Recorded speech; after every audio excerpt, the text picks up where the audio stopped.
जय गुरुदेव। जय गुरुदेव। जय गुरुदेव। जय गुरुदेव। जय गुरुदेव।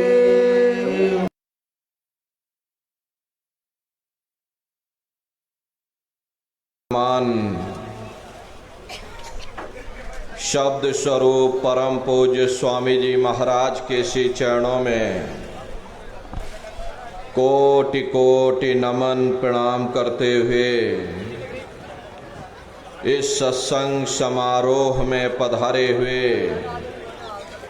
सभी सत्संगी धर्म प्रेमी भाई बहनों को सादर जय गुरुदेव। प्रेमी भाई बहनों, हम आप परम सौभाग्यशाली हैं कि ऐसे कलिकाल में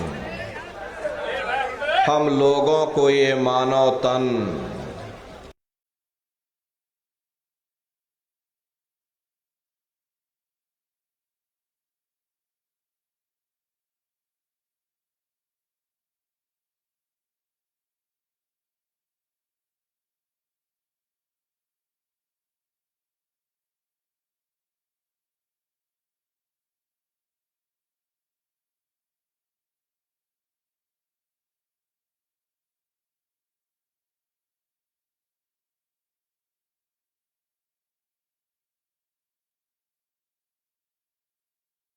कीर्तन नहीं, किस्से और कहानियां नहीं, नाच गाना ढोल मजीरा नहीं, ये महात्माओं की अजर अमर वाणियां हैं। यदि आपने ध्यान से सुन लिया तो निश्चय ही आपको अपने मानव जीवन के उद्देश्यों के बारे में पता चलेगा कि आखिर ये मनुष्य शरीर हमको क्यों मिला है, क्या इसका उद्देश्य है, मरने के बाद हम कहाँ जाएंगे, हमारे रिश्ते नातेदार कहाँ जाएंगे, कैसे हमारी जीवात्मा का कल्याण होगा।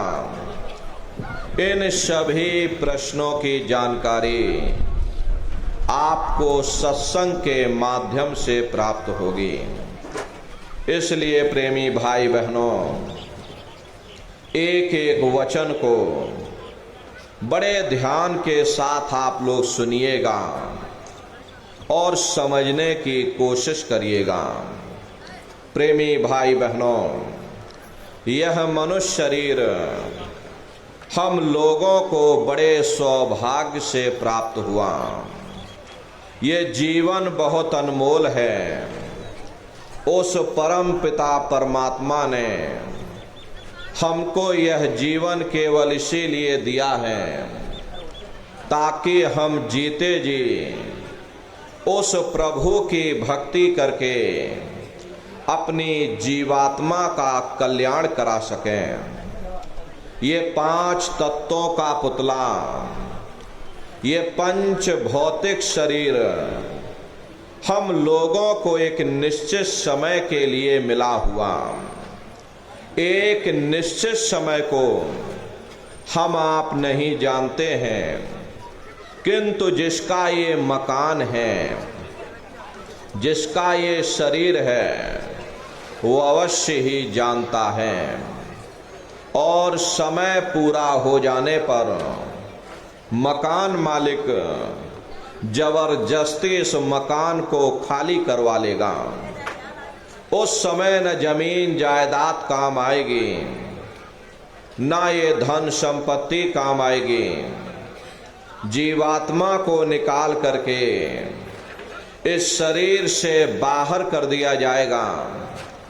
ये शरीर हमारा आपका यही जमीन पर गिर पड़ेगा, क्योंकि जीवात्मा के निकल जाने के बाद में ये शरीर सिर्फ एक माटी का पुतला है, उससे ज्यादा कुछ नहीं।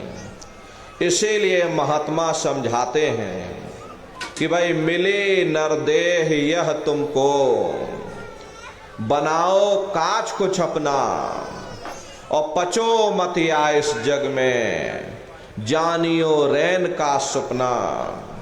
प्रेमी भाई बहनों, जैसे रात में हम लोग स्वप्न देखते हैं, हालांकि उस समय पर हमें ये स्वप्न सच मालूम पड़ता है, असली प्रतीत मालूम होता है, लेकिन जब हम सुबह उठते हैं, जब हमारी आंखें खुलती हैं, तब हमें होश आता कि नहीं भाई, हम तो स्वप्न देख रहे थे, ये सब भ्रम है।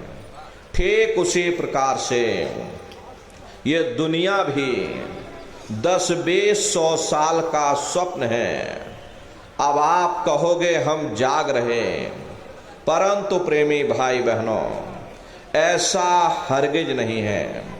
जिस दिन मौत का वक्त आएगा, हम आप रोएंगे, हाय हाय करके चिल्लाएंगे कि हाय हमने सारी जिंदगी यूं ही स्वप्न में गुजार दी, जागने का समय तो अभी आया था, जो कुछ करना था अभी करना था। लेकिन प्रेमी भाई बहनों, अब पछताए होत क्या जब चिड़िया चुग गई खेत। महात्मा प्रेम से जीवों को समझाते हैं कि भाई देह और ग्रेह सब झूठा, भरम में काहे को खपना।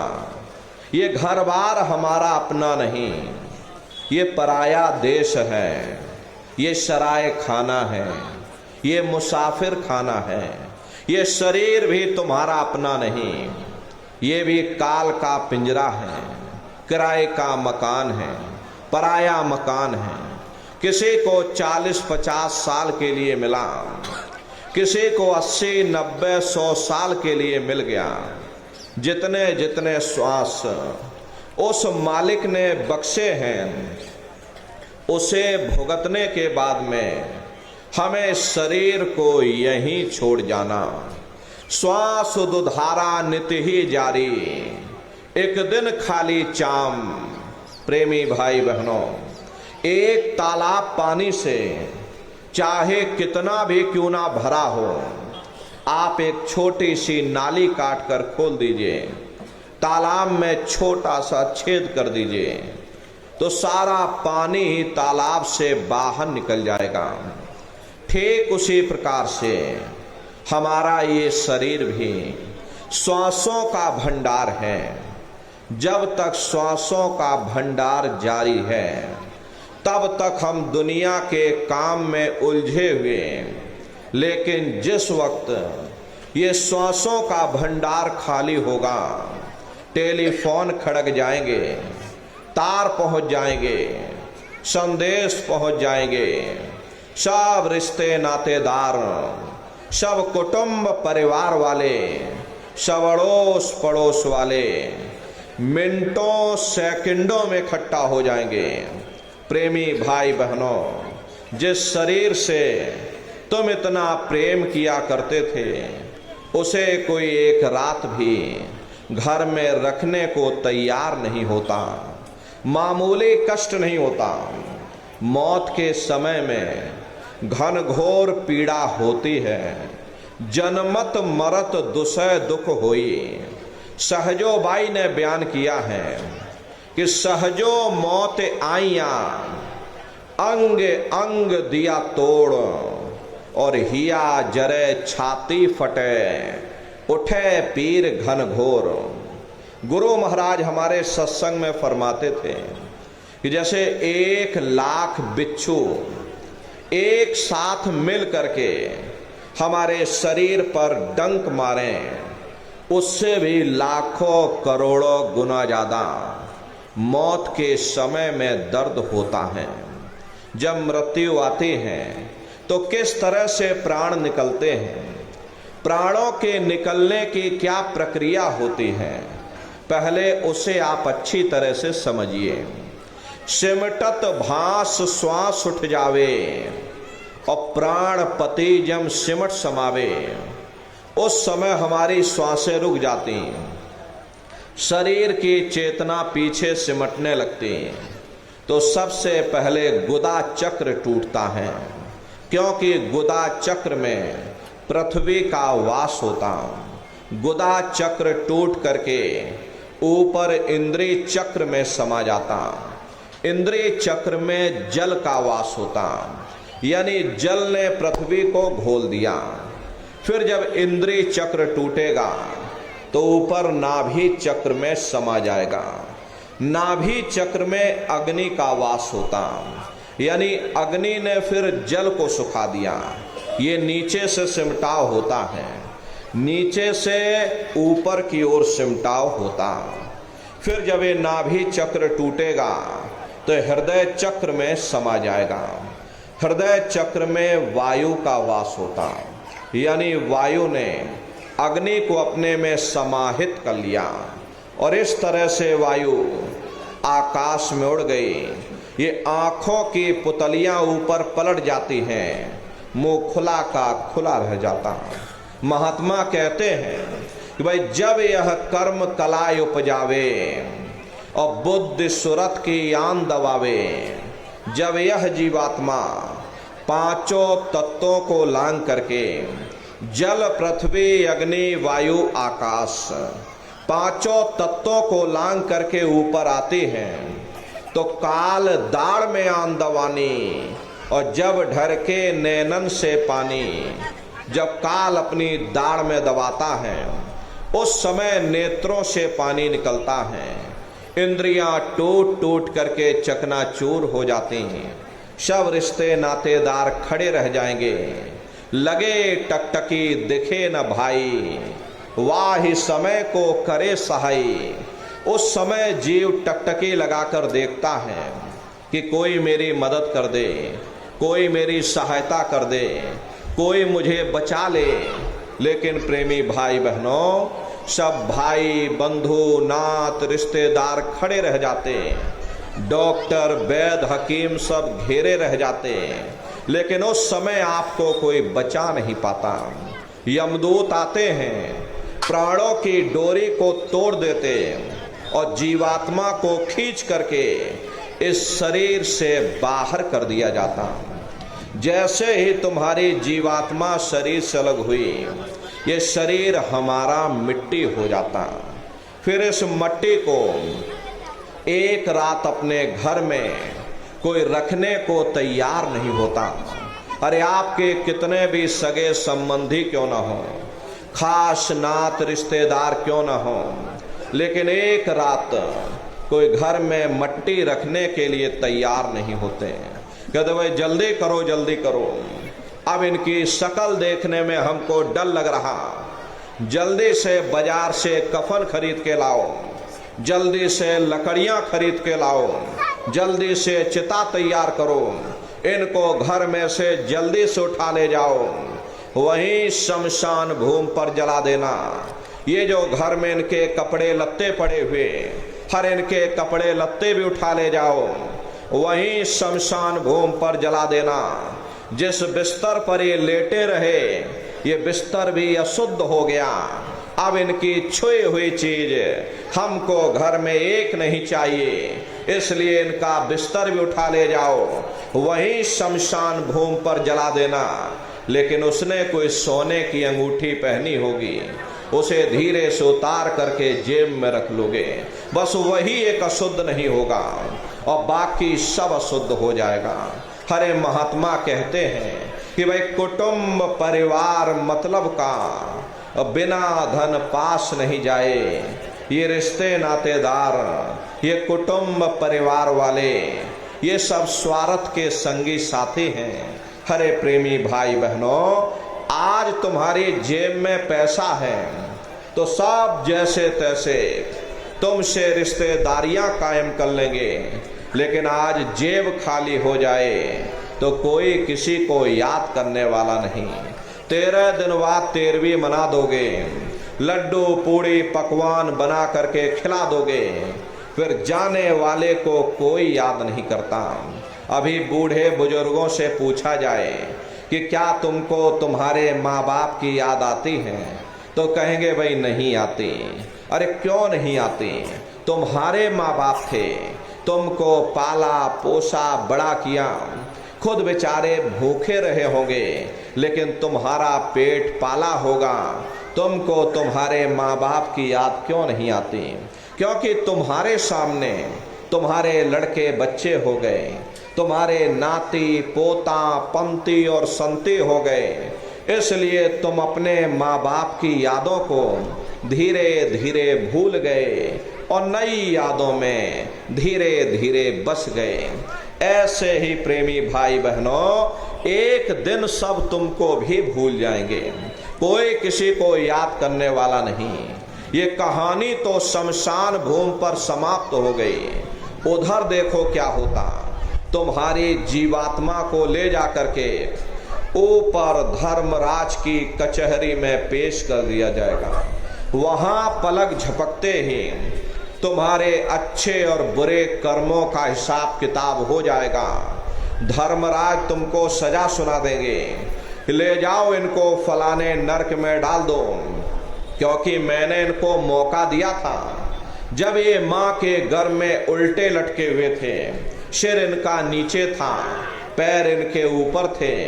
उस समय इन्होंने मुझसे प्रार्थना की थी कि हे मालिक, मुझे एक बार मौका दे दो, मुझे एक बार मनुष्य शरीर दे दो, हम भजन करेंगे, भक्ति करेंगे, हम अपनी जीवात्मा का कल्याण करेंगे। तो मैंने इनकी प्रार्थना को स्वीकार कर लिया और इनको मैंने ये सुंदर मनुष्य शरीर दे दिया और कह करके मैंने भेजा था कि भाई ये मनुष्य शरीर ये किराए का मकान है, ये तुम्हारा अपना नहीं है। अगर ये तुम्हारा अपना होता तो हमेशा तुम्हारे पास रहता, ये तुम्हारा अपना नहीं। ये मैंने तुमको कुछ समय के लिए किराए का मकान दिया है। हाँ, तुम अपनी जीवात्मा को मेरे किराए के मकान में बैठा करके और मालिक की भक्ति करके अपनी जीवात्मा का कल्याण करा लेना। मैंने कुछ समय के लिए तुम सबको ये किराए का मकान दिया है। जब समय पूरा होगा मैं अपने सिपाहियों को भेजूंगा, उस समय पर तुम मेरे मकान को खाली कर देना। लेकिन इतना ध्यान रखना कि जैसा साफ सुथरा मैंने तुमको ये किराए का मकान दिया, वैसा ही साफ सुथरा तुम मुझको वापस लौटाना। लेकिन इस किराए के मकान में बैठ करके इन्होंने अच्छे बुरे कर्म कर डाले। मेरे किराए के मकान को इन्होंने अपने कर्मों से गंदा कर दिया, इसलिए कर्मों की सजा इनको मिलेगी।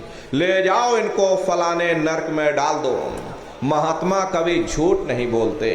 महात्माओं ने जब साधना किया और साधना करके जब ऊपर गए और ऊपर जा करके जब उन्होंने नरकों का हाल देखा, तो हमारी आपकी जानकारी के लिए उन्होंने धर्म ग्रंथों में लिख दिया कि लोह के खम्भ तपत के माही, और जहां जीव को ले चिपटाई वहां लोहे के खंबे अग्नि से धधक धधक कर लाल हो रहे। ऐसे खोटे जीवों को उन खंभों में चिपटाया जाता।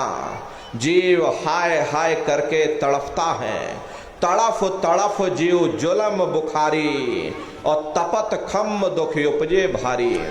असहनी वेदना होती है, असहनी दुख दर्द होता, जीव वहां रोता चिल्लाता रहता।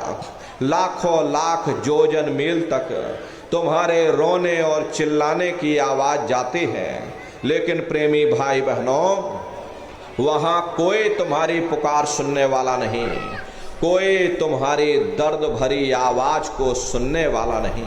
अरे महात्मा कहते हैं कि भाई नर के अनेक और हैं, कहाँ लग कहूँ बखान, दुख भोगते यह जीव जो जाने जो भोग समान। कहते भाई एक नरक नहीं, ऐसे वहां पर अनेकों अनेक नरक बने हुए, अलग अलग खोटे पाप कर्मों के वहां पर अलग अलग नरक बने हुए।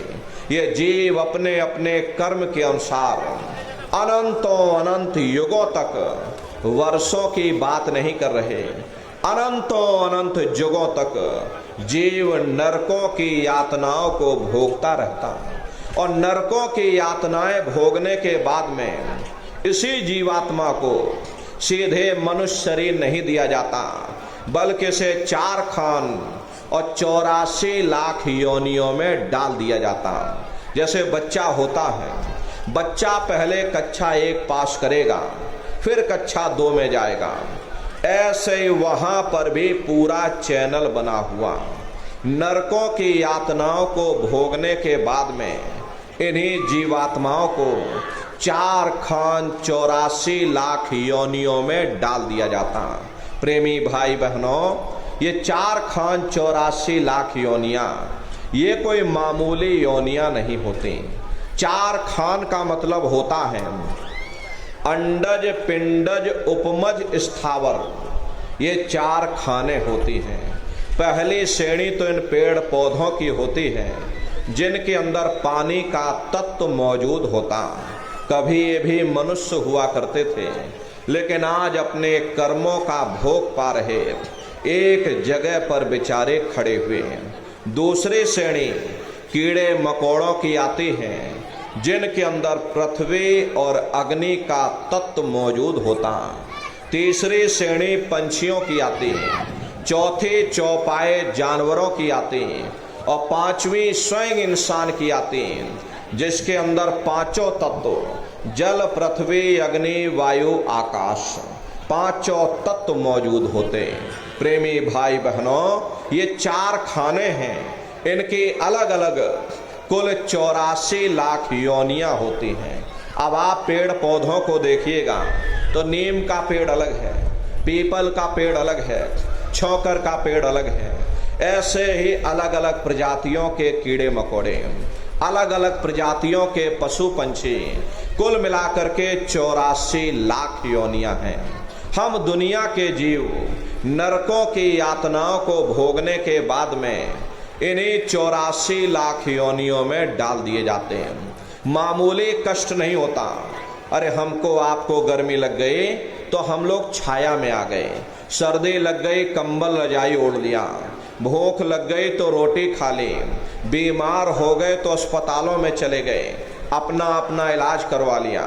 लेकिन देखो इन जानवरों को, क्या गर्मी, क्या सर्दी, क्या बरसात, एक एक रोटी के टुकड़े के लिए बेचारे दर बदर भटकते रहते हैं। किसी का हाथ कट गया, किसी का पैर कट गया, किसी को जीते जी काट डाला, मुर्गी की गर्दन ही मरोड़ डाली। अरे उनको भी दर्द होता है, उनको भी तकलीफ होती। मादा बिच्छू होते हैं, मादा बिच्छू की मौत कैसे होती?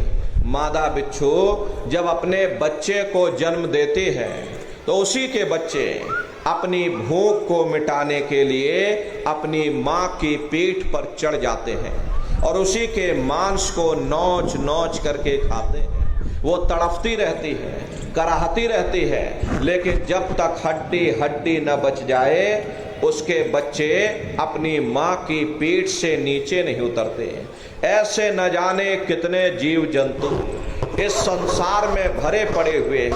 प्रेमी भाई बहनों, कई जन्म भय कीट पतंगा, कई जन्म भय मीन कुरंगा, कई जन्म पंखी सर्प होयो, कई जन्म है वर वृक्ष जोयो, मिल जगदीश मिलन की वरिया, और चिरंकार यह देश सजरिया। करोड़ों करोड़ युगों से हम आप नरकों की यातनाओं को भोगने के बाद में फिर कभी कीड़े पतंगों की योनि में, कभी पेड़ पौधों की योनि में, तो कभी पशु और पंछियों की योनि में भटका खाते। प्रेमी भाई बहनों, 84 लाख योनियों की सबसे जो आखिरी योनि होती है वो गाय और बैल की योनि होती है।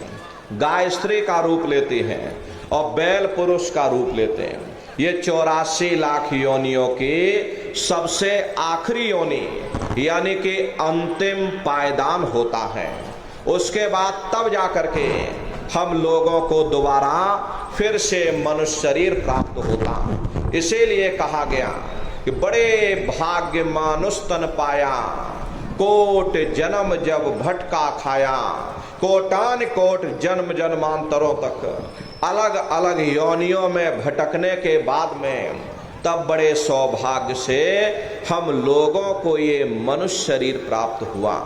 बड़े से बड़े देवी देवता भी इस मनुष्य शरीर को पाने के लिए तरसते हैं, क्योंकि उन नरकों से, उन 84 लाख योनियों से निकलने का केवल एक ही दरवाजा है, वह केवल मनुष्य का शरीर है।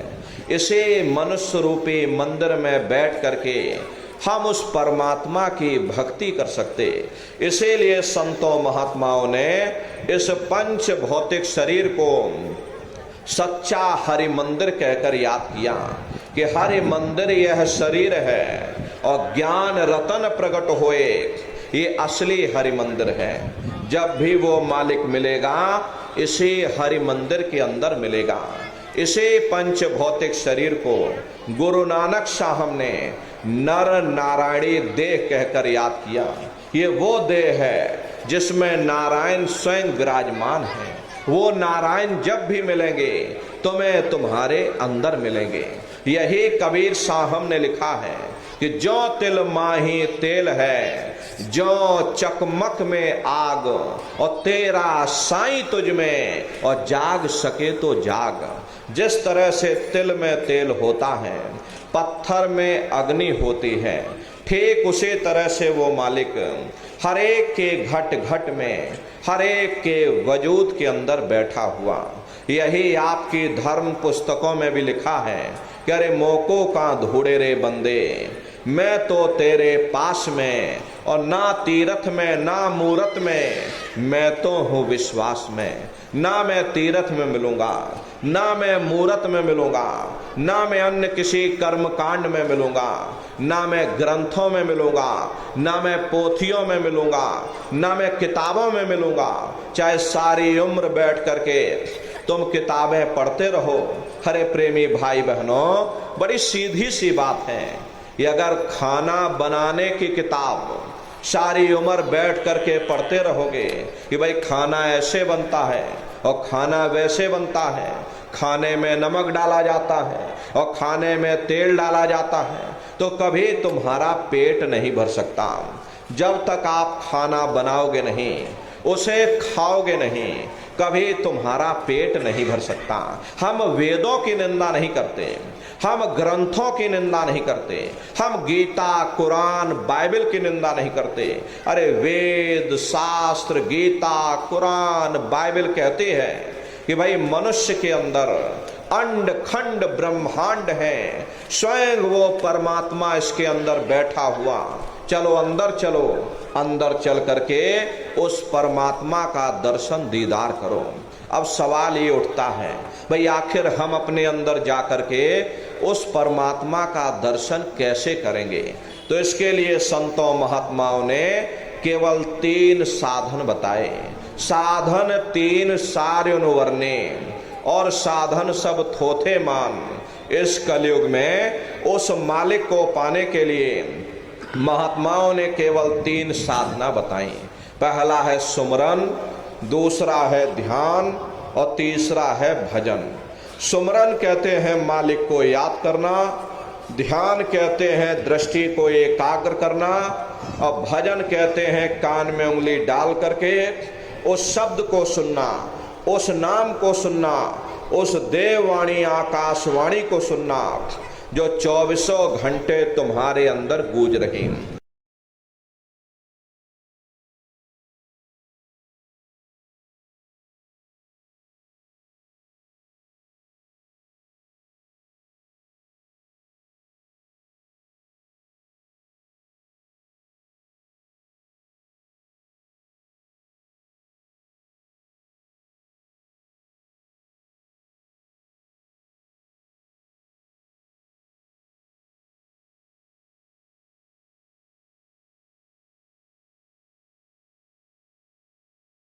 चित्रकूट में आप चले जाइए, गोस्वामी जी महाराज जिन्होंने रामचरित्र मानस बनाई, उन्होंने भी सुरत शब्द नाम योग की साधना जारी की। आपके राजस्थान की धरती पर मीराबाई हुई, सहजोबाई हुई, उन्होंने भी उस मालिक को पाया तो सुरत शब्द नाम योग की साधना करके पाया। प्रेमी भाई बहनों, ये सुरत शब्द नाम योग की साधना है। इस साधना की 3 क्रियाएं हैं, सुमरन, ध्यान और भजन। तो कैसे आप लोग सुमरन करोगे, कैसे ध्यान और भजन करोगे, जरा अच्छी तरह समझिएगा और फिर घर पर बैठ करके करिएगा। तो सबसे पहले सुमरन कैसे किया जाएगा? सुमरन कर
किसी साधारण इंसान का नाम नहीं, ये स्वयं उस अनामी महाप्रभु का नाम है। समय समय पर संत महात्मा अपने अपने समय पर आकर के उस मालिक के नाम को अपनी साधना के द्वारा सिद्ध करते हैं, अपनी साधना के द्वारा जगाते हैं। जैसे कबीर साहब आए, उन्होंने साहिब नाम सिद्ध किया। गुरु नानक साहब आए, उन्होंने वाह गुरु नाम सिद्ध किया। गोस्वामी जी महाराज आए, उन्होंने राम नाम सिद्ध किया। मीराबाई आई, उन्होंने गिरधर नाम सिद्ध किया। इसी तरह हमारे गुरु महाराज जय गुरुदेव नाम सिद्ध करके गए। जय गुरुदेव नाम का जहाज लगा कर गए। अगर इस जहाज पर सारी दुनिया बैठेगी, ये जहाज सारी दुनिया को पार करेगा। एक है साध है सब सद है, सब साध है सब जाए। पहले अपने गुरु की उंगली पकड़ लो, क्योंकि गुरु तुम्हारा सच्चा रहबर है, गुरु तुम्हारा सच्चा साथी है। और गुरु गोविंद दो खड़े काके लागू पाई, और बलिहारी गुरु आपने जिन गोविंद दियो बताई। महिमा उन्हीं की है जिन्होंने गोविंद को लखा दिया। इसीलिए कहा जाता कि गुरुर ब्रह्मा गुरुर विष्णु गुरुर देवो महेश्वर, गुरुर साक्षात पर ब्रह्मा तस्मै श्री गुरुवे नमः। 3 लोक 9 खंड में गुरु से बड़ा न कोई, और करता करे न कर सके, और गुरु करे सो होई। इसलिए प्रेमी भाई बहनों, जय गुरुदेव नाम का सुमरन आप सभी नए प्रेमी भाई बहन सबसे पहले करिएगा। सुमरन करने के बाद में फिर आप ध्यान पर बैठिएगा। दूसरा है ध्यान, और ध्यान कहते हैं अपनी दृष्टि को एकाग्र करना। कैसे ध्यान करोगे, जरा अच्छी तरह से समझ लीजिए। अपने अपने घरों में पलथी मार करके बैठिएगा, शरीर को टाइट मत करना। बहुत से लोग क्या करते हैं कि अपने शरीर को बिल्कुल टाइट कर देते हैं। अब अगर शरीर को ही आप टाइट कर दोगे तो ये शरीर आपका थक जाएगा और फिर शरीर ढीला पड़ जाएगा। इसलिए पहले से ही अपने शरीर को बिल्कुल ढीला छोड़ देना। जितना आराम से आप बैठोगे उतना आपके लिए अच्छा रहेगा। तो ढीले बदन से बैठिएगा। आंखों को धीरे से बंद कर देना। इन आंखों पर भी कोई जोर मत देना। जैसे सोते समय धीरे से आंख को बंद करते हो, ऐसे धीरे से आंख को बंद कर देना। दोनों आंखों के मध्य भाग में दूर सामने देखिएगा, सामने आपको अंधेरा दिखाई पड़ेगा। बस उसी अंधेरे में एक जगह पर अपनी दृष्टि को एकाग्र करिएगा। होशियारी यही रहे ये आंखों की पुतलियां हिलने ना पाएं। शुरुआती समय में ये आंखों की पुतलियां हिलेंगी, लेकिन जब आप अभ्यास करोगे, करत करत अभ्यास दे और जड़मत होत सुजान, जब अभ्यास करते रहोगे तो ये आंखों की पुतलियां हिलना बंद हो जाएंगी। तो दूर सामने अंधेरे में एक जगह पर अपनी दृष्टि को रोकिएगा। उस समय किसी के बारे में सोचना नहीं, किसी के बारे में विचार मत करिएगा। अपने शरीर को बिल्कुल हिलाना डुलाना नहीं, शून्य हो करके बस सामने उस अंधेरे को देखते रहिएगा। जितना देर बन सके सामने अंधेरे को देखने की कोशिश करिए।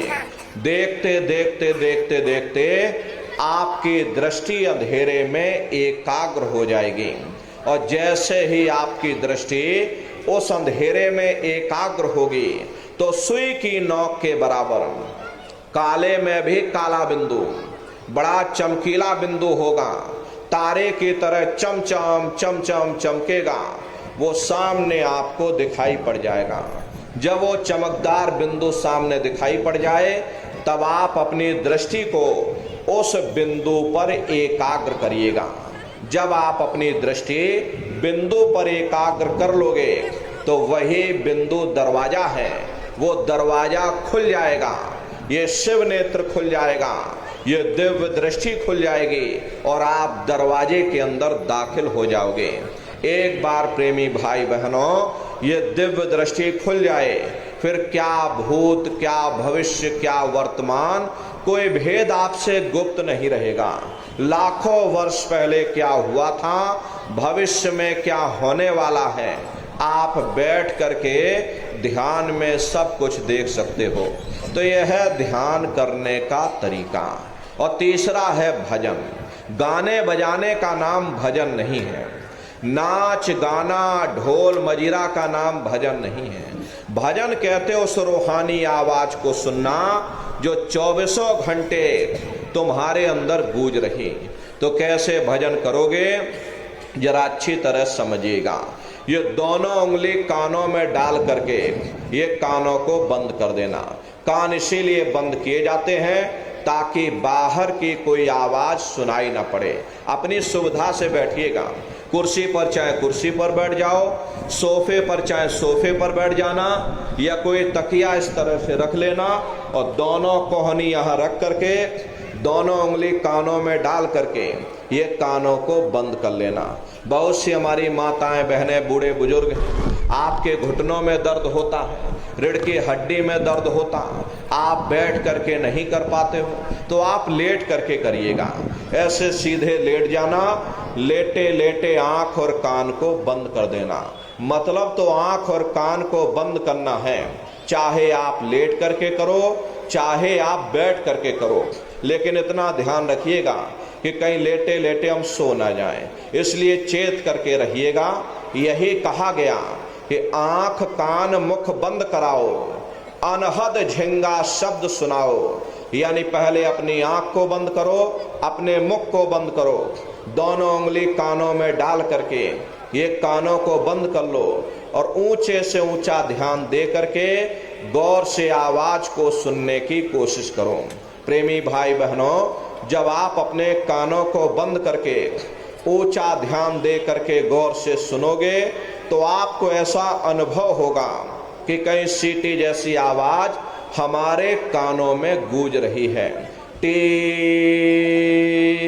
इस तरह से सीटी जैसी आवाज शुरू में आप सभी को सुनाई पड़ेगी। शाम को अपने अपने घरों में जाकर बैठिएगा, ये कानों को बंद कर लेना, अंतर में गौर से सुनिएगा तो सीटी जैसी आवाज आप सभी को सुनाई पड़ेगी। करना कुछ नहीं है, लेटे हो चाहे बैठे हो, बस आप उस आवाज को सुनते रहना। और सुनते सुनते उसी में लीन हो जाओ। जब आप उसमें लीन हो जाओगे तो कुछ समय बाद में दोबारा आपको अनुभव होगा कि कहीं बड़ी दूर से एक महीन आवाज, घंटे और शंख की आवाज हमारे कानों में बज रही है। जैसे मंदिरों में घंटियां बजती हैं, टन टन टन। महात्माओं ने कहा था ये शरीर तुम्हारा सच्चा हरि मंदिर है।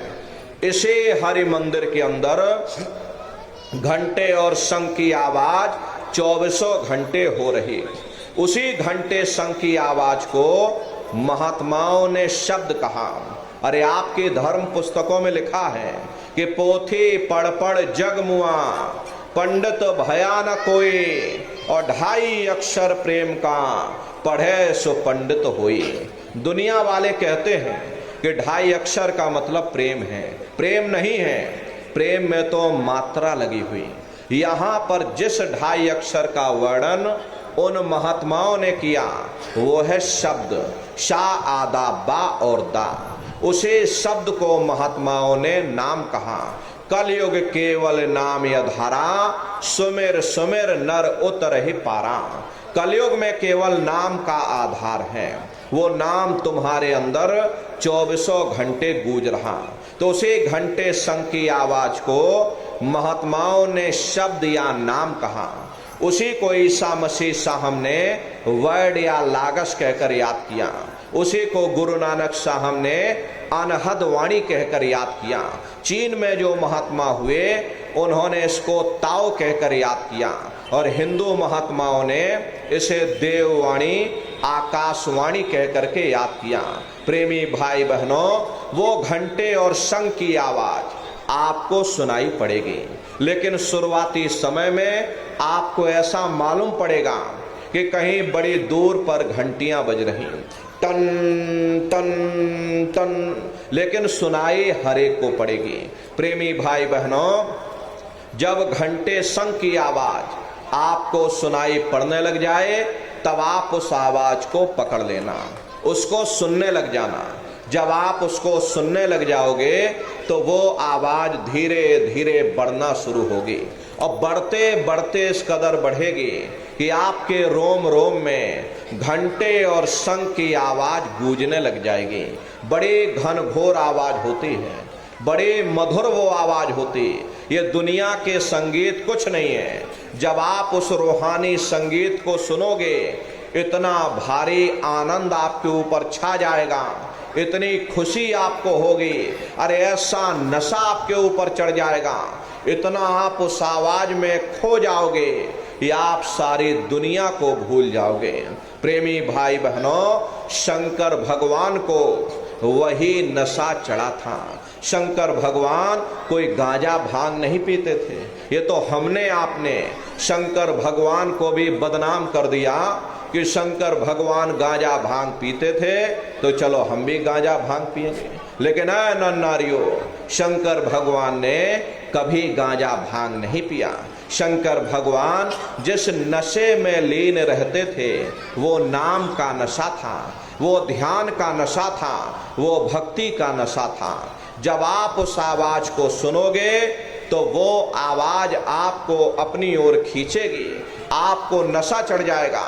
उस आवाज को सुन करके इतने मस्त आप हो जाओगे, आप अपने आप उसकी तरफ खिंचते चले जाओगे। और जब खिंचाव होगा तो प्रेमी भाई बहनों, जीवात्मा का फैला हुआ प्रकाश 9 दरवाजों से सिमट करके और यही 10वें दरवाजे पर इकट्ठा हो जाएगा। अब ये 9 दरवाजे कौन कौन से हैं? देखो प्रेमी भाई बहनों, अच्छी तरह से समझिएगा, ये बहुत बड़ा विज्ञान है। दुनिया का विज्ञान जब समाप्त हो जाएगा तो ये विज्ञान प्रारंभ होगा। तो 9 दरवाजे कौन कौन से हैं? 2 आंख, 2 कान, 2 नाक के सुराख, 1 मुंह और 2 मलमूत्र का रास्ता। ये शरीर के 9 दरवाजे हैं। सबसे पहला दरवाजा गुदा चक्र आता है। गुदा चक्र में गणेश जी वास करते हैं। गणेश जी वहां के मालिक हैं। ये 4 दल का कवल है। यहाँ पर पृथ्वी तत्व पाया जाता, उसके ऊपर इंद्रिय चक्र आता, इंद्रिय चक्र में ब्रह्मा जी वास करते हैं। ये 6 दल का कवल है। यहाँ पर जल तत्व पाया जाता है। उसके ऊपर ये नाभि चक्र आता है। नाभि चक्र में विष्णु जी वास करते हैं। ये 8 दल का कवल है। यहाँ पर अग्नि तत्व पाया जाता है। उसके ऊपर ये हृदय चक्र आता है। हृदय चक्र में शिव जी वास करते हैं। ये 12 दल का कवल है। यहाँ पर वायु तत्व पाया जाता है। हरे वास तो वो ऊपरी मंडलों में करते हैं, लेकिन उनका प्रकाश, उनकी किरणें इन चक्रों पर पड़ती हैं। उसी के ऊपर एक कंठ चक्र आता है। यहाँ पर आद्या महाशक्ति की किरणें पड़ती हैं। ये 16 दल का कवल है। और आप सबसे ऊपर, तुम्हारी जीवात्मा सबसे ऊपर दोनों आंखों के मध्य भाग में बैठी है, जहां पर देवियां बिंदी लगाती हैं और पुरुष जहां पर टीका लगाते हैं। ये बिंदी और टीका यहाँ पर हम लोग इसीलिए लगाते हैं क्योंकि यहीं पर हमारी जीवात्मा बैठी है, उसका श्रृंगार किया जाता है। तो ये 10वां द्वार है जहां पर तुम्हारी जीवात्मा बैठी हुई। इसी 10वें दरवाजे पर बैठ करके ये जीवात्मा अपने प्रकाश को 9 दरवाजों में फैलाती है, जिससे आपका ये शरीर चलता, आपके हाथ और आपके पांव चलते हैं। जब आप भजन करोगे और घंटे शंख की आवाज को सुनोगे तो उस आवाज में चुंबक है, वो आवाज आपको अपनी ओर खींचेगी। और जब खिंचाव होगा तो जीवात्मा का फैला हुआ प्रकाश 9 दरवाजों से सिमट करके यही 10वें दरवाजे पर इकट्ठा हो जाएगा। और जैसे ही यहाँ पर इकट्ठा हुआ, तुरंत शब्द जीवात्मा को खींच करके इस शरीर से बाहर कर देगा। फिर आप अपनी आंखों से देखिएगा कि हमारा शरीर ये है, हम ये खड़े। आप अपने शरीर से अलग हो जाओगे। जैसे चिड़िया होती है, चिड़िया घोंसले से निकल करके आसमानों की उड़ान भरती है और शाम को फिर अपने घोंसले में आ जाती है। ऐसे ही तुम्हारी जीवात्मा इस शरीर रूपी घोंसले से निकल करके, और प्रेमी भाई बहनों, ब्रह्मांडों की सैर करेगी, देवी देवताओं के दर्शन करेगी, राम और कृष्ण के दर्शन करेगी और घूम करके फिर अपने शरीर रूपी घोंसले में वापस चली आएगी। प्रेमी भाई बहनों, ये ब्रह्मा विष्णु महादेव जिनकी सारी दुनिया पूजा करती है, आप सभी लोग ब्रह्मा विष्णु महादेव की पूजा करते हो, लेकिन कभी आपने जीवन में पता नहीं किया भाई आखिर ये कौन है, ये कहाँ पर रहते हैं, ये क्या काम करते हैं, अरे इनके माँ बाप कौन हैं, राम कौन है, कृष्ण कौन है, ये कहाँ पर रहते हैं, ईश्वर कौन है, ब्रह्म कौन है, ये कहाँ पर रहते हैं। तो जरा संक्षिप्त में आप समझिएगा, क्योंकि अगर हम इसका वर्णन करेंगे तो लाखों वर्ष लग जाएंगे, एक लोक का वर्णन नहीं कर पाएंगे।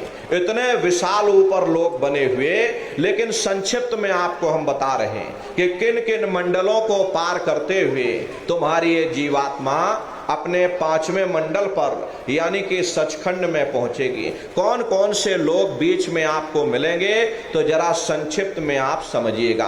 प्रेमी भाई बहनों, जब आप भजन करोगे और घंटे शंख की आवाज को पकड़ करके जब आप शरीर रूपी घोंसले से बाहर निकल जाओगे, तो उसे शब्द को पकड़ करके ये जीवात्मा ब्रह्मांडों की चढ़ाई करती है।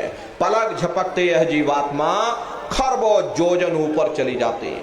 ये सूरज चांद सितारों को पार करने के बाद सबसे पहले जो आपको लोक मिलेगा उसे महात्माओं ने शिव लोक कहा। प्रेमी भाई बहनों, शिव जी का दर्शन करने के बाद फिर जब आप ऊपर चढ़ोगे, उसी के ऊपर ब्रह्मा जी का लोक आएगा, और ब्रह्मा जी का दर्शन करने के बाद फिर जब आप ऊपर चढ़ोगे, उसी के ऊपर विष्णु लोक आएगा। प्रेमी भाई बहनों, विष्णु जी का दर्शन करने के बाद फिर जब आप शब्द को पकड़ करके ऊपर चढ़ोगे, उसी के ऊपर प्रेमी भाई बहनों आद्या महाशक्ति का लोक आएगा, और आद्या महाशक्ति का दर्शन करने के बाद फिर घंटे शंख की आवाज को पकड़ करके फिर जब आप ऊपर चढ़ोगे, उसी के ऊपर प्रेमी भाई बहनों आपको सबसे पहला देश मिलेगा, या यूं कह लीजिए कि पहली राजधानी आपको मिलेगी जिसे महात्माओं ने सहस दल कवल कहा। वो राजधानी है ये ब्रह्मा विष्णु महादेव के जो लोक हैं, उस राजधानी के अंतर्गत आने वाले जिले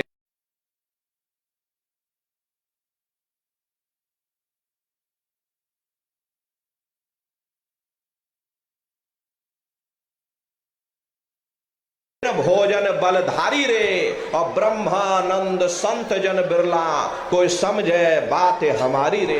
प्रेमी भाई बहनों, वो राम भगवान का देश है, वो असली अयोध्या नगरी है।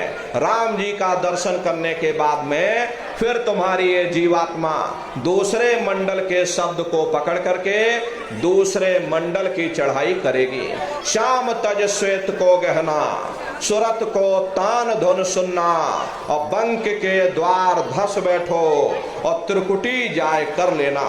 उसी के ऊपर दूसरा देश आता है जिसे महात्माओं ने त्रिकुटी देश कहा। वहां के जो मालिक हैं वो ब्रह्म हैं, वहीं से मन और माया की उत्पत्ति हुई, वहीं से तीन गुण रजोगुण तमोगुण सतोगुण, तीनों गुणों की उत्पत्ति वहीं से हुई। ये जो आपके वेद हैं, अरे वेदों को सारी दुनिया पढ़ती है, वेदों की भी उत्पत्ति उसी स्थान से हुई है। महात्मा कहते हैं कि त्रिकुटी महल में विद्या सारा, घनहर गरजे बजे नगारा, और लाल वरण सूरज उजियारा। वहां पर दो धुने, बादलों की गर्जन और मृदंग की आवाज उस लोक में गूंजती रहती है। जैसे पहले स्थान पर राम भगवान के देश में घंटे और शंख की आवाज गूंजती है, ऐसे ही दूसरे मंडल पर ब्रह्म के देश में बादलों की गर्जन और मृदंग वहां पर बजता रहता है। ब्रह्म का जो स्वरूप है लाल वरण सूरज उजियारा।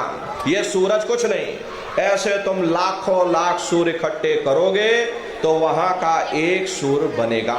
प्रेमी भाई बहनों, ब्रह्म का जो स्वरूप है वो सुबह के लाल सूर्य के समान है, इसीलिए वहां का पूरा ब्रह्मांड लाल है। जहां तक आपकी निगाह जाएगी ब्रह्म देश में चारों तरफ आपको लाल ही लाल नजर आएगा।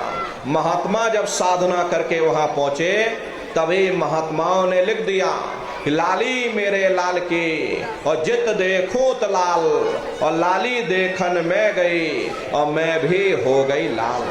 वो पूरा ब्रह्मांड ही लाल है। तो जितने साधक वहां पहुंच जाते हैं उन सभी को योगेश्वर कहा जाता है। जैसे व्यास जी हुए, वशिष्ठ जी हुए, वाल्मीकि जी हुए, इन सब की पहुंच वहीं तक थी। इसीलिए कहा गया कि वाल्मीकि भय ब्रह्म समाना। जब इनकी जीवात्मा वहां पहुंची और जब इन्होंने ब्रह्म का दर्शन किया तो इनका स्वरूप भी ब्रह्म के समान यानी कि ब्रह्म स्वरूप हो गया। तो जितने साधक वहां पहुंच जाते उन सभी को योगेश्वर कहा जाता है। योगेश्वर भगवान श्री कृष्ण उसी देश में वास करते हैं। ये जो ब्रह्म देश है वो श्री कृष्ण भगवान का ही देश है और श्री कृष्ण भगवान वहीं पर रहते हैं। ये बाहर की जन्माष्टमी नहीं है जो आप लोग मनाते हो, ये तो आप नकल करते हो। महात्माओं ने कहा था भाई सही मायने में तुम जन्माष्टमी कब मनाओगे? जब तुम्हारी ये जीवात्मा 5 तत्व जल पृथ्वी अग्नि वायु आकाश और 3 गुण रजोगुण तमोगुण सतोगुण 5 तत्व और 3 गुणों से परे होकर के ब्रह्म देश में पहुंच करके जब कृष्ण भगवान का दर्शन कर लोगे तब सही मायने में जन्म अष्टमी मनाई जाएगी।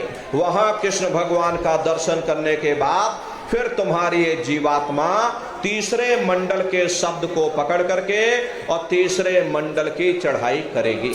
आगे पहुंची सुन झंकार ररंकार धुन सुनी पुकार, आगे श्वेत सुन्न है भाई और मान सरोवर पैठ नहाई।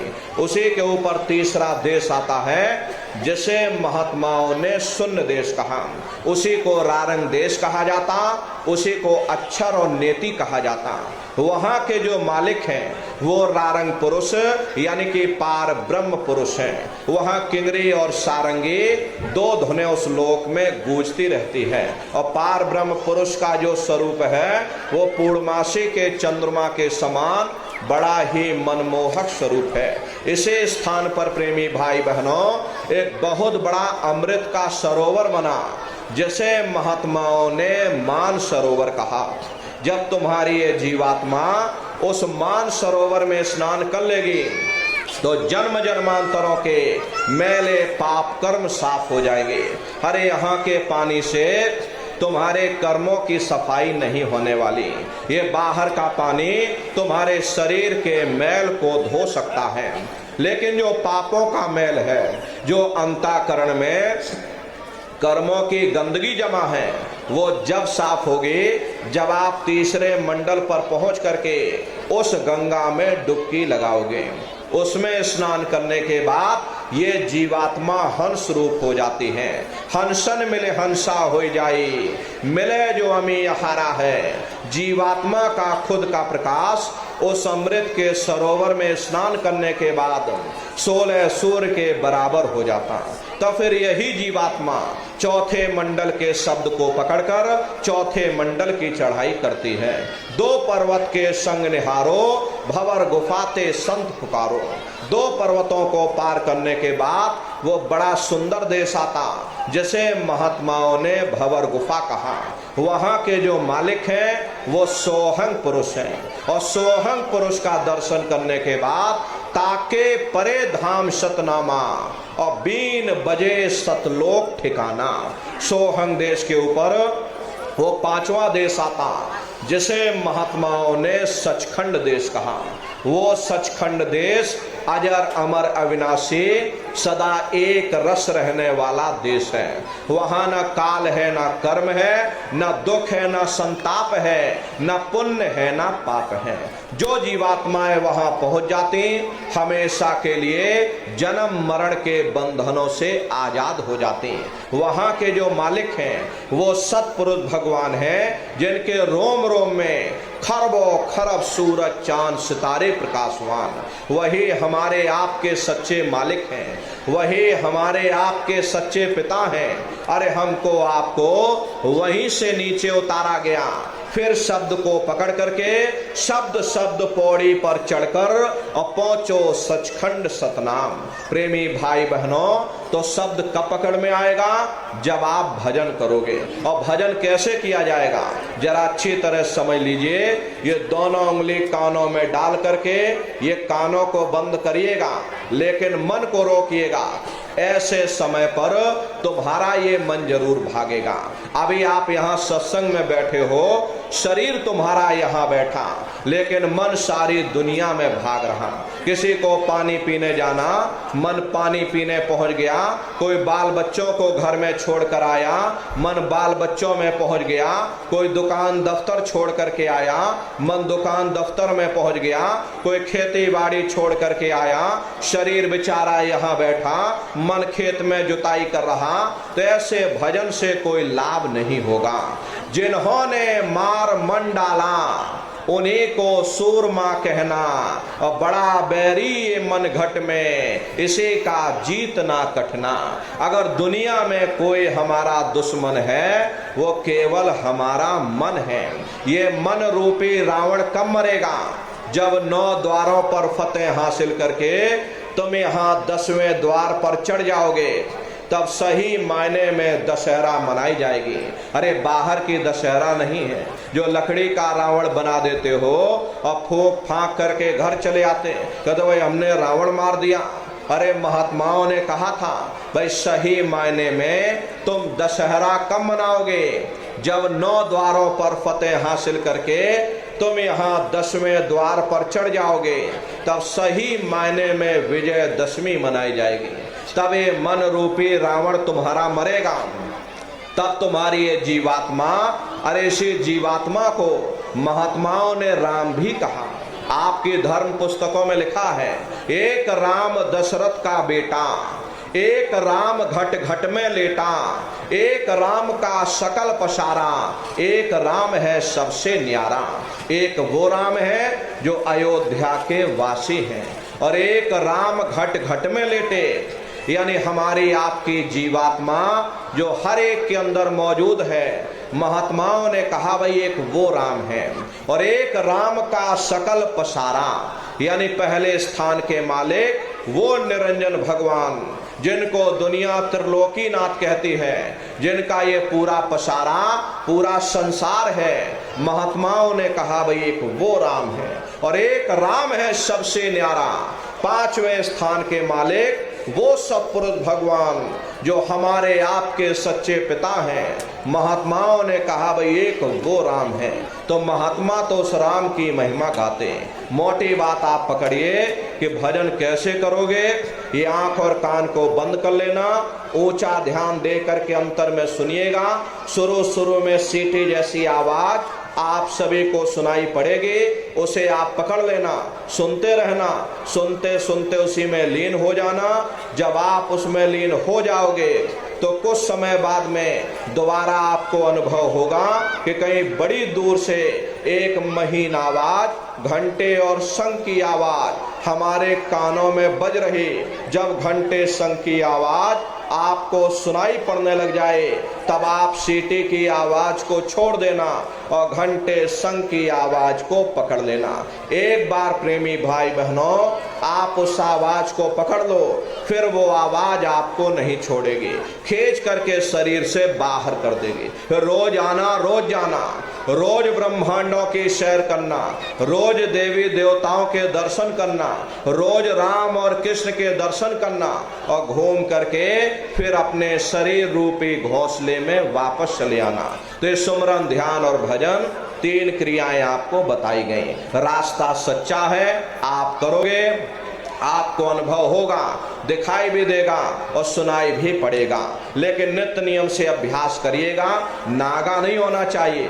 आप शरीर को देखो भोजन देते हो और सुबह दोपहर शाम खाते रहते, लेकिन कभी आपने विचार ये नहीं किया ये जीवात्मा जो जन्म जन्मांतरों से बेचारी भूखी प्यासी बैठी है, अरे जिसकी शक्ति से तुम्हारा ये शरीर इतना बड़ा चल रहा, तो कभी अपनी जीवात्मा को तुमने भोजन नहीं दिया।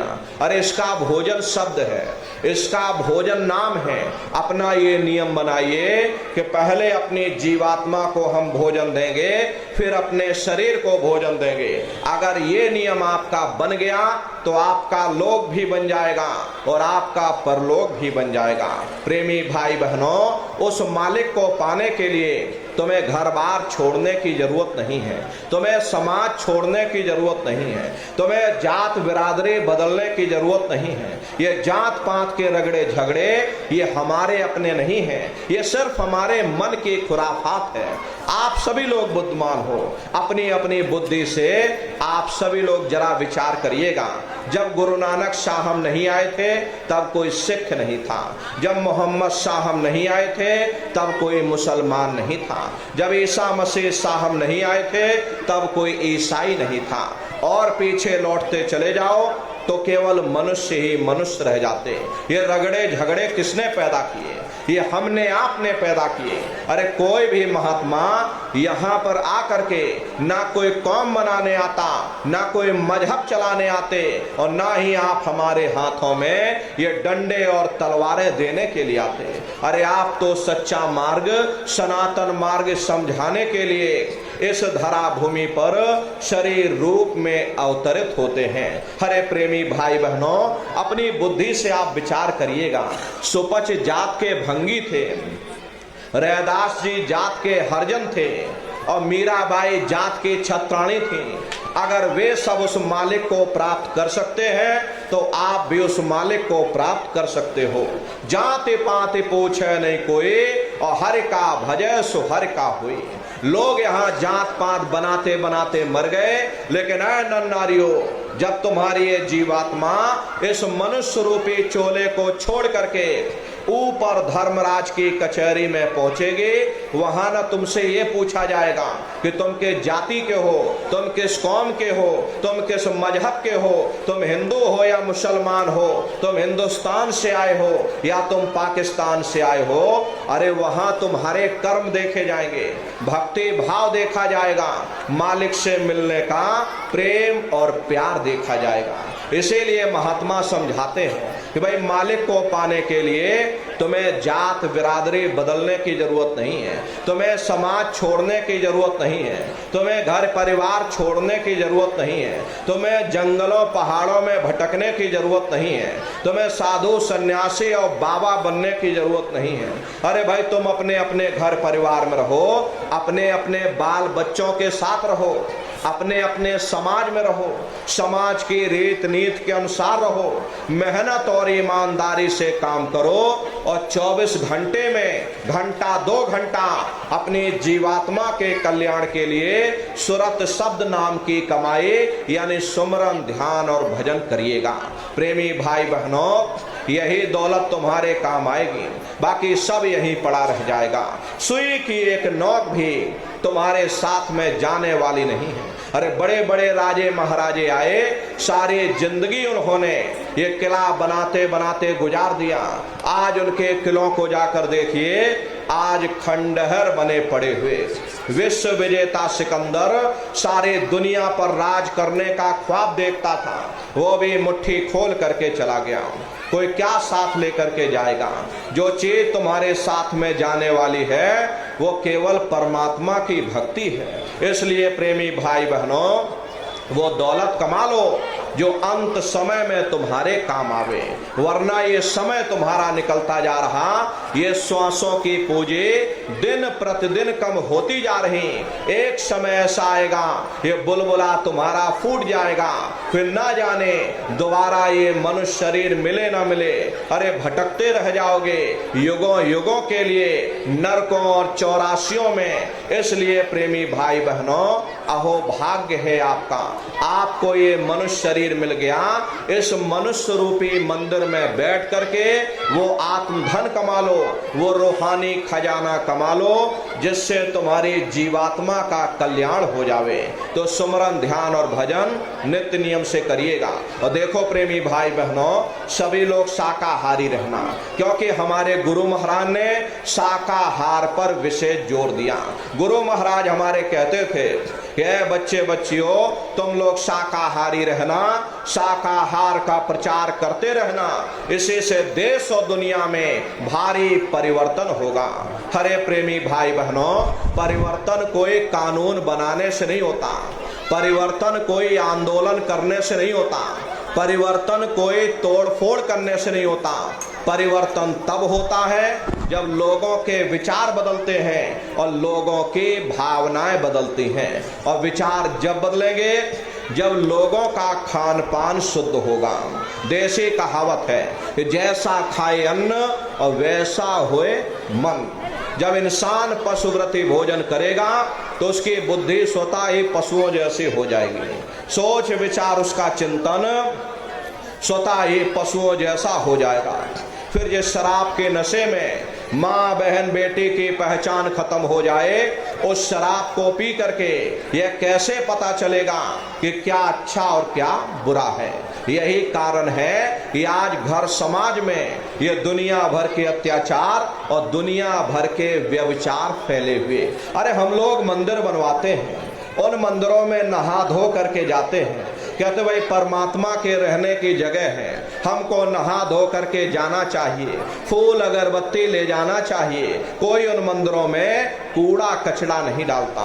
अगर कूड़ा कचड़ा डालोगे तो आपस में लाठियां चल जाएंगी। फिर ये जो हरि मंदिर है, ये पंच भौतिक शरीर जिसे महात्माओं ने हरि मंदिर कहा, इसमें तुम हाड़ मांस के लोथड़े डालते हो, इसमें तुम शराब के कतरे डालते हो। अरे अपने बनाए हुए मंदिर की कदर करोगे और परमात्मा के बनाए हुए इस हरि मंदिर को तुमने जीते जी कब्रिस्तान बना दिया तो सख्त सजा मिलेगी।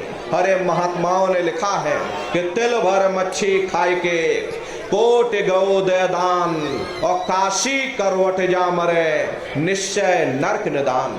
यदि तिल भर भी मच्छी खा करके फिर चाहे कोटान कोट गौओं का दान करो और काशी में जा करके मत्था रगड़ते रगड़ते अपनी पूरी जिंदगी वहां गुजार दो, फिर भी तुमको तुम्हारे गुनाहों की सजा मिलेगी, कोई बच नहीं सकता। क्योंकि ये कर्म भूमि है, यहाँ पर तुम जैसे कर्म करोगे वैसा फल तुमको मिलेगा।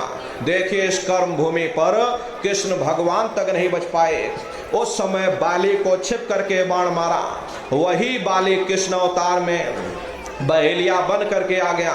कृष्ण भगवान के पैरों में पद्म चमकता था, हिरण की आंख समझ करके अब बहेलिये ने निशाना मार दिया। जब पास में आकर के देखा कृष्ण भगवान थे, अफसोस करने लगे। लेकिन कृष्ण भगवान ने उसको समझाया, इसमें तुम्हारा कोई दोष नहीं, उस समय हमने तुमको मारा, आज तुमने हमको मार दिया, हमारा तुम्हारा अदला बदला पूरा हो गया। कर्म प्रधान विश्व रच राखा, जो जस करे सो तस फल चाखा। ये कर्मों का ऐसा देश है, यहाँ तुम जैसे बीज बोगे वैसे ही फसल काटोगे। इसलिए प्रेमी भाई बहनों, आपसे हमारी प्रार्थना है कि आप लोग शाकाहारी रहिएगा। ये तरह तरह की बीमारियां जो आज के समय में आ रही हैं, इसका मुख्य कारण एक ही है कि लोगों का खान पान गंदा हो गया। अपनी बुद्धि से आप विचार करिएगा, इंसानों के खून में जब जानवरों का खून मिल जाएगा, इंसानों के अंदर जब जानवरों के कीटाणु पहुंच जाएंगे तो न जानवरों की दवा काम में आएगी और न इंसानों की दवा काम में आएगी। परिणाम क्या होगा? ऐसी महामारियां फैलेंगी। इसलिए प्रेमी भाई बहनों, आपसे हमारी प्रार्थना है कि आप लोग शाकाहारी रहिएगा। कोई ऐसा नशा मत करना जिससे बुद्धि तुम्हारी पागल हो जाए और घर में माँ बहन बेटे की पहचान खो दो। अरे आप अपने आप को कट्टर हिंदू मानते हो, अरे भाई हम कट्टर हिंदू हैं, हमसे बड़ा सनातनी दुनिया में कोई दूसरा नहीं, हम राम को मानने वाले हैं और हम कृष्ण को मानने वाले हैं। अरे आप राम को मानते हो और आप कृष्ण को मानते हो तो उनके आदर्शों पर भी चलना सीखो। राम ने कभी नहीं कहा कि तुम मांस खाओ या कृष्ण ने कभी नहीं कहा कि तुम शराब पियो। जितने देवी देवता अवतार हुए सभी यही कह करके गए कि अहिंसा परमो धर्मा। अगर हमने किसी को बनाया नहीं तो मिटाने का अधिकार हमारे पास नहीं।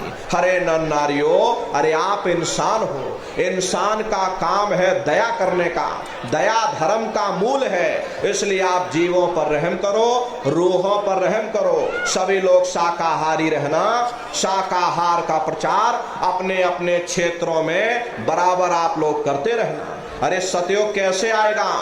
राम राज कैसे आएगा? राम राज कोई भाषण देने से नहीं आने वाला। राम राज जब आएगा जब आप लोग धर्म का प्रचार करोगे, और धर्म का प्रचार करने की जिम्मेदारी हम सभी प्रेमी भाई बहनों की है, क्योंकि हम सभी लोग अपने गुरु के जलाए हुए चिराग हैं। अगर एक एक चिराग एक एक गांव में पहुंच जाएगा, ये पूरा गांव प्रकाशवान हो जाएगा, ये पूरा समाज प्रकाशवान हो जाएगा। गुरु महाराज के संदेशों को जन जन के बीच में पहुंचाने की जिम्मेदारी हम सभी प्रेमी भाई बहनों की है। गुरु महाराज हमारे कह करके गए कि बच्चा गांव गांव में तुम भजन केंद्र की स्थापना करो, गांव गांव में भजन लोग करने लग जाएं, गांव गांव में सत्संग होने लग जाए, गांव गांव के लोग शाकाहारी हो जाएं, गांव गांव के लोग सदाचारी हो जाएं, गांव गांव के लोग चरित्रवान हो जाएं, आंखों में माँ बहन बेटी की पहचान कायम हो जाए।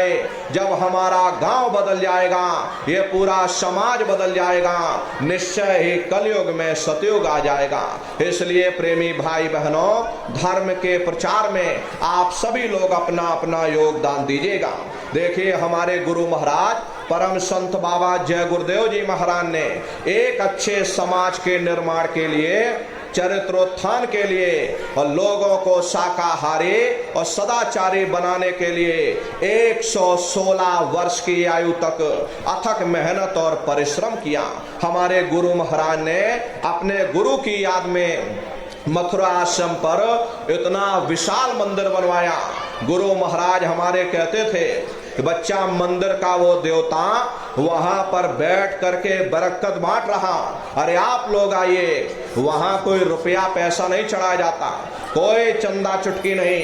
अरे आप लोग आए, मंदिर के देवता के सामने अपनी एक बुराई को चढ़ा दीजिए। वहां पर बुराई चढ़ाई जाती है कि हम आज से मांस मछली नहीं खाएंगे, हम आज से अंडा शराब का सेवन नहीं करेंगे, हम आज से झूठ नहीं बोलेंगे, हम आज से किसी को धोखा नहीं देंगे।